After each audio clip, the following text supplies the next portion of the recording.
Hello, young lady. Welcome outside. Sorry. Has she got a name? Yeah, Ivana. Head circumference 23.5. Oh, what's she weigh? I'll do that now. Guesstimations. I reckon 710. Oh. I think someone won the other day, but then you tell me it was 830. take 40 grams off that though. So 790.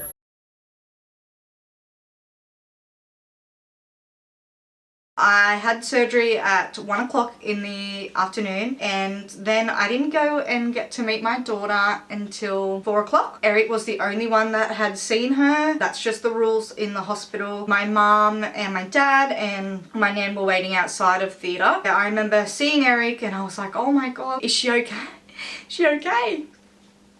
He's like, yeah, like she's so beautiful. And then I see my mum and she come in with my nan, and I just could not wait to go and see her. So they wheeled me around 3 hours later in the bed, and I got to see her for the first time. She was in a humidity crib with so many cords hanging off her, and she was literally so tiny. And I just kept saying like, she's so tiny, she's so tiny, she's so beautiful.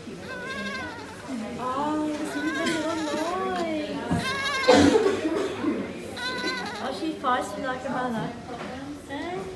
I could only kind of put my hand in because I was laying in bed and she was in the humidity crib. I was so kind of dopey from the morphine that I just kept smiling and saying how beautiful she was. The next day, I was a little bit more with it. I didn't sleep at all that night. I literally did not sleep at all. I think I was just so happy that she was alive and okay. There was a chance of her coming out not breathing, but she came out breathing and she didn't have to go on to life support. She went straight onto CPAP, which helps her breathe. It's the oxygen, but it wasn't, you know, a tube in the lungs. And then the next day, I had to get up and have a shower, which was so hard. I felt like I literally could not move from the cesarean and being so massive and in so much pain. My sister-in-law come and helped me have a shower. She's a midwife, so it was good to have her there and have her support. And then they put me in a wheelchair, and I still had like the morphine drip because I had the buzzer, but when I was in pain I would just buzz. I had a catheter in as well. Because obviously my body was so unwell, the recovery from the cesarean was so freaking bad. Like it literally took me about 4 weeks to kind of come back to being able to like move around properly again. So many girls are like up and bouncing around the next day, but I would rather have 10 natural babies at once than to experience 1 cesarean. Like no way, no thank you. So I remember I spent my first night of the cesarean in delivery. I remember going to see Ivana and she had the blue lights on her for her jaundice levels, and she was so tiny and she had these tiny little, they're like sunnies. I actually have a box down here that I've actually kept everything from NICU in this box, and you guys are gonna die when I show you some of the things. So I'm gonna show you what she was wearing day 2 when she was in the humidity crib with the blue lights on her.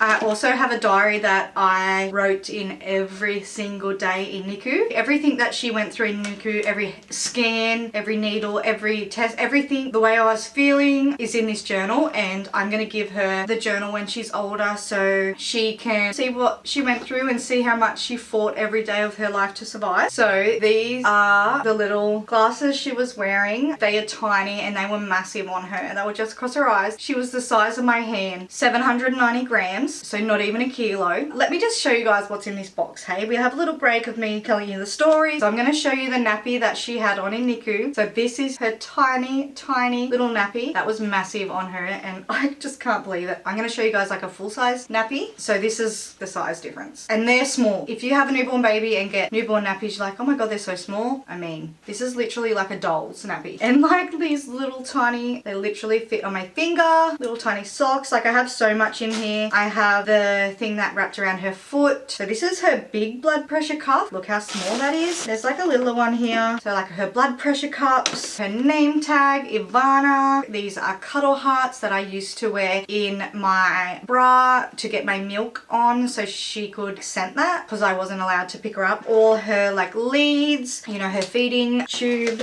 I'm actually gonna make a shadow box and I'm gonna film it, so that'd be cool. You guys can see that's in the box properly. Her little tag from the John Hunter Hospital. I've kept like all her beanies. I will keep forever. I will keep the journal forever, and she can watch this video and have a look at all of her stuff when she's a bit older. Getting back to the story, I'm getting so so sidetracked. The first 3 days were a blur. I remember like on the second night they tried to take me from delivery down to the ward where all the babies are and all their mothers are. I lasted a couple of hours down there and I was in so much pain. My morphine drip had ran out. The nurses, obviously, I'm not going to sit here and bag the nurses. It's short staffed there and they were attending to mothers with babies. I couldn't even get out of bed because I had a drip, a catheter. I was in pain and it was just not a nice place to be, considering I'd just been told like I had kidney disease and I had a prem baby, and it was kind of all so much for me. I got them to move me back up to delivery, and then from delivery I went back to the ward where I was staying, where I was pregnant. I just feel like no one should have to get their baby taken off them and then go to a ward full of screaming babies. It was really bad. I don't really want to say too much about that because I'm grateful that we live in such a good country. I was, you know, looked after, and Ivana was looked after. She stayed in hospital for 3 months. I got to take her home when she was 38 weeks, so before her due date, which was nice. I stayed 1 week after in hospital myself, so it was really good. I could literally just walk and go see her. I was expressing. I was super surprised, and so were the doctors. They thought because I had renal failure, my body was so sick that I wouldn't be able to produce milk, and I did. I expressed for 2 months straight. Ivana started off having 1 ml of breast milk 24 hours after she was born. She had 1 ml every 4 hours, and then it just went up and went up as she got bigger. Now let me just say NICU. So we were there for 84 days. It was the hardest experience I've ever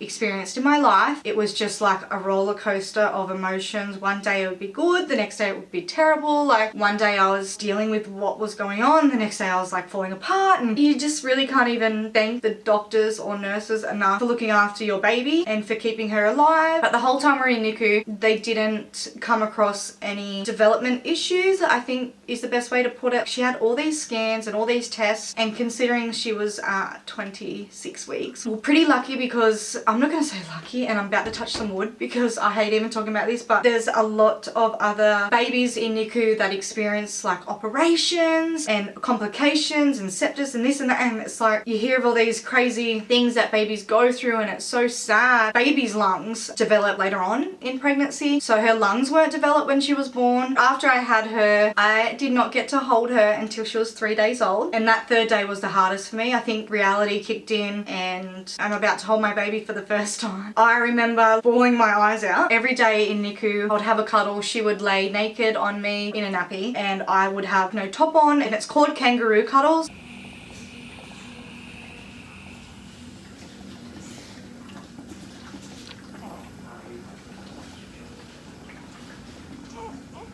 It's good for the development of the baby, and also you get to hold your baby. I obviously couldn't go in and pick her up. I literally could not do any, like, I don't even know how to explain this story because there's just so much that I can't even put into words what happened and what I experienced. But imagine not being able to pick your baby up yourself for 2 months straight. She was on the CPAP for 2 months, so I couldn't just pick her up. I had to ask a nurse to pick her up and then put her on me. The first like few days where she was born, she was so tiny, she would squeak. Like it wasn't even a cry, it was like a little squawk.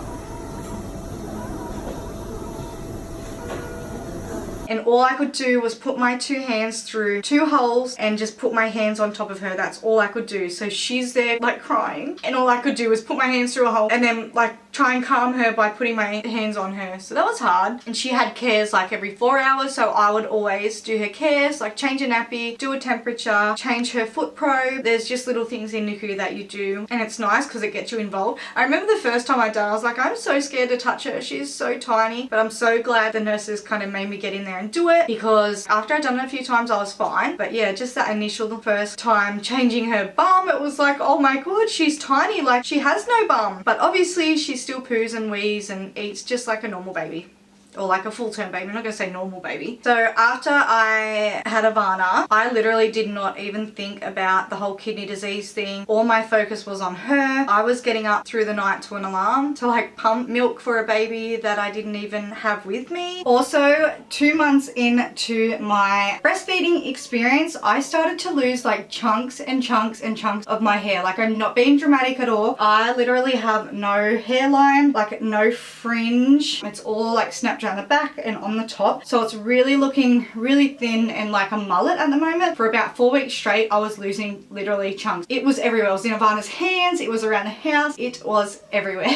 So I was like, oh my God, I'm losing so much hair. I decided to keep just 1 week's worth of hair just to kind of see how severe it was. And I literally have my massive chunk, like 1 week chunk full of hair, like here. That is so bad. I recently, like a week ago, had my hair dyed, but this is literally 1 week's worth. So like times that by 4, no wonder why I've got no hair. But apparently it's like super normal to lose hair when you're breastfeeding. I personally think it was like a mixture of breastfeeding and stress, because this was literally so severe that, yeah, I'm trying to grow it back now. Pretty bad, but I mean, it's hair and it grows back. We started to breastfeed when she come off CPAP, and she come off CPAP when she was 8 weeks old. We started off with like 1 breastfeed a day, and then it went to 2, or they call it suck feeds, and then it just kind of goes up from there, and they have to have 5 suck feeds before they can come home. So I was up there as much as I could breastfeeding, trying to get her home, because at this stage she had no medical problems, touch wood. It was just she needed to feed, she needed to suck, and it's hard for preemies to suck. They get tired really easy, and obviously they still need to grow. I would go up there for hours and just hold her. When she come off CPAP, she just had like a nasal cannula, still like the oxygen, but it wasn't like the pressure, so I could literally pick her up. It was the best. It took 8 weeks for me to be able to pick my daughter up without having to ask a nurse. That was pretty special. I felt a lot more comfortable being up there and being able to pick her up when I wanted to. When she was about 2 weeks old, they started to dress her in little clothes, and oh my God, the clothes were literally so tiny. If you buy like 5-naught clothes, which are prem baby clothes, they were massive. They had special clothes for prems up there that was so tiny. And I remember the first time I seen her in clothes, I was like bawling my ass up. I'm like, oh my God, like she's in clothes. It was so special. After having her, not once did I ever think that she wouldn't make it. She did need quite high oxygen at one stage and had to have a course of steroids for her lungs. So that brought her oxygen levels back down. We are actually still on the nasal cannula, and we are home, and she's almost 7 months old, almost 4 months corrected. Is he gonna smile for your mama? Yeah. What are you doing there? Oh, you can talk to your mama. Okay, girl. And by corrected age, I mean, technically Ivana is nearly 7 months old, which means that she was only meant to be born 4.5 months ago. So I had her on the 3rd of June and her due date was 6th of September. So for all growth and development, we go from corrected age, and the only thing we do when she come into the world is her needles, is her vaccination. So she's not long ago had her 6-month needles, but she's still like a 4-month-old baby. So she's, you know, just about to roll over, and she's giggling and laughing, and you know, she's finding her hands, and oh, she's found her hands ages ago, but like finding her feet now, and yeah, just doing everything a 4-month-old baby should be doing, which is what preemie babies are meant to be doing at their corrected age. So I have checkups at the hospital, and you know, I'm monitored still, not as much as when I first went home. Back to the oxygen, we actually left hospital on oxygen. It didn't actually worry me that I was going to bring a baby home on oxygen, because I didn't know her without oxygen. I didn't know her without anything in her nose, and that's all it is just a little cannula that sticks in her nose, which then connects up to an oxygen tank or cylinder. We have a concentrator at home with like a 10-meter cord, so we literally can go all over the house with her on the oxygen. And then when we go outside, we have like a backpack oxygen. So I got these beads made when I think maybe a week before we were about to go home. They're starlight beads, so the volunteers there in the NICU make them, and each bead means like a different thing that's happened in NICU. So she was there for quite some time, so our beads are pretty long, and I'm going to put this in like a shadow box with all our other stuff as well, because I think it'll be really cute, and then she can have it when she's older. So with the whole kidney thing, once I delivered the baby, like week after week after week, my kidneys started to get better again, my protein in the urine started to go, and my blood pressure kind of came back down again. I didn't see the renal doctor until like after I got Ivana home. I seen her once while she was still in hospital, but we weren't going to do the biopsy because all my like levels, my kidney function, everything was kind of coming back to normal after they had taken Ivana out. Obviously my body wasn't handling being pregnant. I had a biopsy 5 months after I gave birth because things were getting better, but they weren't where they kind of needed to be. We wanted to make sure we knew what was going on. I had a biopsy in the end of October, and that confirmed that I do have kidney disease. I didn't know I had it. I don't know how long I've had it for. So when I got pregnant, the kidney disease then triggered preeclampsia. So it was like, okay, I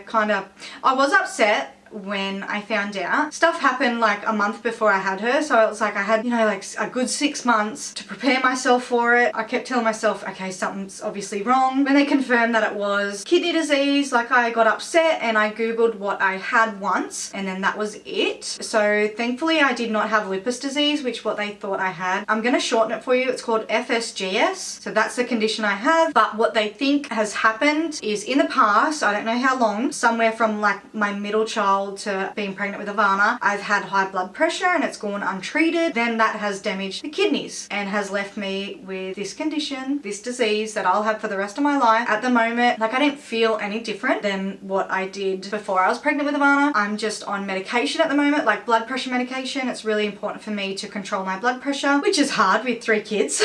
I'm really positive, like I forget that I even have it. Apart from taking the medication, I'm like, whatever, like I'll be fine. As long as Ivana's fine, I don't even care. I do care about myself, but it's like she's my first priority. So now that it's been about 8 months since all this has happened, I still get sad and I still cry sometimes thinking about everything, but obviously not as bad as when it all happened. You literally never know when your life is going to change. Yeah, I feel like I just needed to do this video and to kind of get everything off my chest and to tell kind of everyone all at once what had happened. It wasn't, okay, I went into labor when I was 26 weeks. She, yeah, had to come out because I have kidney disease and I'm gonna deal with that for the rest of my life, but that's okay because she's okay and I'm not allowed to fall pregnant again. Both the renal doctor and then also the baby doctor has told me that if I was to fall pregnant again, it would be super dangerous and we probably wouldn't even get the outcome that we got. You know, I would never go through that again. To even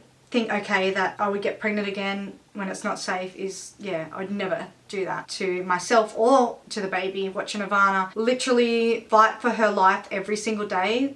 Oh, she's just so beautiful. I'm so obsessed with her. She's so strong and it's just been such an unbelievable experience. I remember bringing Ivana home and I just had so much anxiety for months, literally months. I still do it now. Like I wake up through the night constantly and just to check if like she's breathing. It's scary taking a newborn home, like a full-term newborn with no medical problems. You really don't know how strong you are as a person, as a mother, until you experience something so traumatic and it involves your child. So I was in like autopilot mode and everyone that would find out what had happened be like, oh my god, like how are you like dealing with it? How are you okay? Like don't get me wrong, the first couple of weeks were the hardest, like the hardest, and it was still hard after that and it's still hard now thinking about it, but you literally just have to do what you have to do. I told myself after all this had happened, after I had her, I had 2 kids at home, I had a baby in hospital, I knew I had to, in my mind, be healthy. Your brain's such a powerful thing and if you tell yourself, obviously I couldn't get into like a dark place because I needed to look after all 3 of my babies. I needed to be strong for myself as well. Everything is going well. I don't even know the date, but it's like a couple of days before Christmas. I wanted to get this video out to just kind of have a fresh start with the new year coming. A lot of you guys know on my like socials that like I had the baby but didn't know why. I'm just gonna tell you, no matter how healthy you are, no matter, you know, I was always into the gym and eating healthy and I felt healthy. If I didn't fall pregnant, I definitely wouldn't have known that I had kidney disease. We could have got years down the track. I could have been like in permanent renal failure because I didn't know, and a lot more could happen as time goes on. I used to be like such a like, not control freak, but I used to like plan ahead and think ahead and be really organized, but now I don't plan ahead. I live kind of day by day because that's how I had to live in NICU. Like you just had to take each day as it comes. I feel really happy now that I've gotten that off my chest. That is my journey, my story. If you guys like have any questions, definitely let me know. Ask me questions in the comments. I'm happy to tell you guys anything because because I'm happy to help anyone if anyone's just curious. Thank you guys so much for watching. That's the end of the video. I feel so much more happier now. I'm gonna end this video now.